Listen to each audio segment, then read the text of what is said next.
Tu ne mentiras point, Patrick, c'est ça? Non, c'est pas mon genre. Alors là, dans ce film, on a Bill que tout le monde connaît dans cette petite ville. Alors, à défaut de dire que c'est un honnête homme, on peut aisément dire que Bill est un homme empathique. Tout le monde le connaît. Et donc dans cette toute petite ville d'Irlande. C'est un petit entrepreneur, lui il livre de la tourbe, du charbon chez les habitants, et il fait tout ce qu'il peut pour maintenir sa petite entreprise, la maintenir à flot, et puis il subvient aussi avec beaucoup de courage et de travail aux besoins de sa famille. Dans les années 80, nous sommes en Irlande, donc pays, on le sait, très religieux. Et comme tu le sais, Hervé, dans les 10 commandements, le 8e dit qu'il est interdit de déformer la vérité. Donc on peut traduire aussi « Tu ne mentiras point ». Donc c'est le titre de ce film français, film de Tim Mielens. Français ? C'est le titre français. Ah, non, t'as dit le titre du film français. Le titre français du film. Ah, d'accord. Bon. J'ai compris. Non, mais il aime bien me reprendre comme ça devant tout le monde. C'est un peu son truc. Parce que le titre original, est-ce que tu le connais? Oui, c'est Bring Them Down. Non, non, c'est Small Things Like This. Ah oui, des petites choses comme ça. Des petites choses comme celle-là, qui, donc, comme tu viens de le dire, que l'on peut traduire comme des petites choses comme celle-là, comme celle-ci. Et moi, je trouve que là, le titre français, finalement, il est pas mauvais. Pourquoi? Parce que le Bill que l'on suit, un jour, lors d'une livraison dans un couvent, le couvent du coin, il va découvrir ce qu'il ne savait pas forcément, ou peut-être ce qu'il ne voulait pas savoir. En fait, le couvent héberge des jeunes filles qui ont traversé du mauvais côté de la route, et qui se sont retrouvées enceintes, et ce, hors mariage. Cet événement va faire ressurgir chez Bill des choses dans le passé, des souvenirs qu'il souhaitait peut-être enfouir.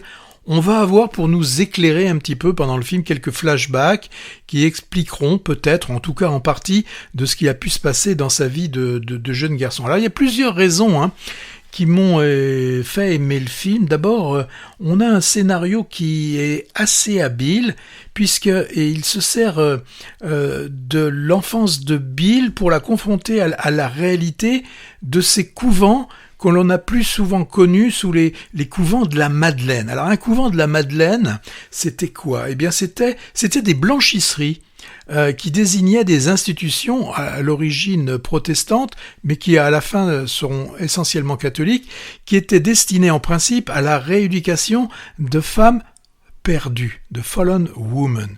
Et la première institution, elle a quand même commencé en 1758, et ça a fonctionné dans beaucoup de pays d'Europe, Royaume-Uni, forcément, donc aussi bien en Irlande, après en Suède, Canada, et ça a traversé puisque ça a été jusqu'au Canada et même jusqu'en Australie, et ça a duré pendant tout le 20e siècle. Et en fait, c'était des endroits qui incarnent l'abus de travail de jeunes et d'enfants, et ça a été repris, on a vu un peu des équivalents en France, c'est-à-dire qu'il y avait le pouvoir, le pouvoir public qui utilisait un peu ces endroits comme, à la limite, un peu des maisons de correction ou des prisons.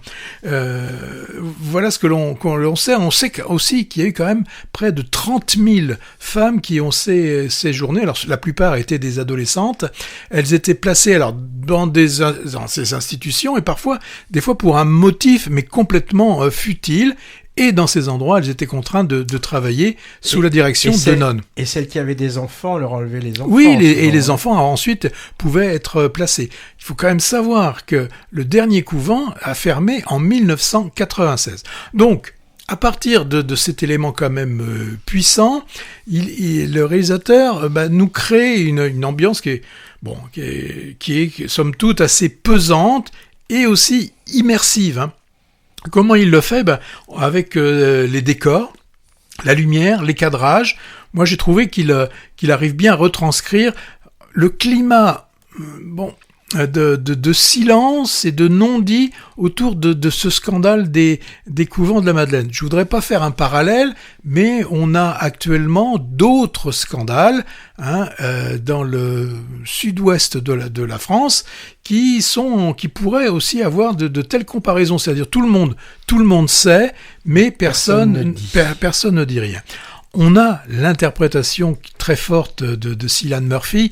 Donc souvenez-vous, c'est celui qui était dans la série Peaky Blinders. Oui, Peaky Blinders. Super.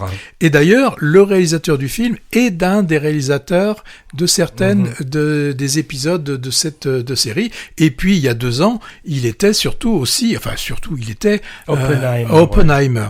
Bon, moi j'ai trouvé dans le film, il y a la mise en scène est assez subtile, beaucoup de détails, et plutôt que d'avoir là aussi, comme souvent des narrations qui sont très explicites, là on a des ellipses, on a des choses qui nous permettent, nous spectateurs, de réfléchir un petit peu.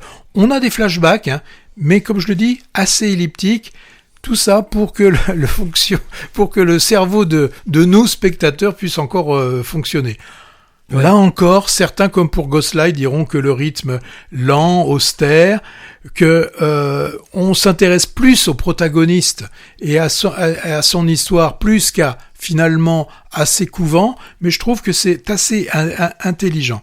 Donc tu ne mentiras point dans le film. Est-ce que Bill devra dire ou non la vérité ? Moi, j'ai trouvé que ce film est un film qui mérite vraiment d'être vu. Et toi, tu l'as pas vu ? Si, j'en ai vu une grande partie. Oui, il va voir que des parties de film. Non, mais moi, j'ai trouvé que le film repose énormément, évidemment, sur Cillian Murphy. Il est toujours intense et magnétique, cet acteur, impressionnant. J'ai quand même trouvé l'ensemble bien sombre, au propre comme au figuré d'ailleurs, parce que j'ai le souvenir qu'on n'y voit pas beaucoup le soleil. Tout est noir, charbon, à l'image du métier du personnage principal. Oui, mais il y a des moments forts où on le voit justement avec ses mains toutes noires qu'il est en train de laver. Ah oui, bien évidemment. Non, mais bien évidemment, on s'en lave les mains. Ouais, donc bon, là, c'est peut-être un petit peu tiré par les cheveux, mais je trouve que ça a quand même du sens.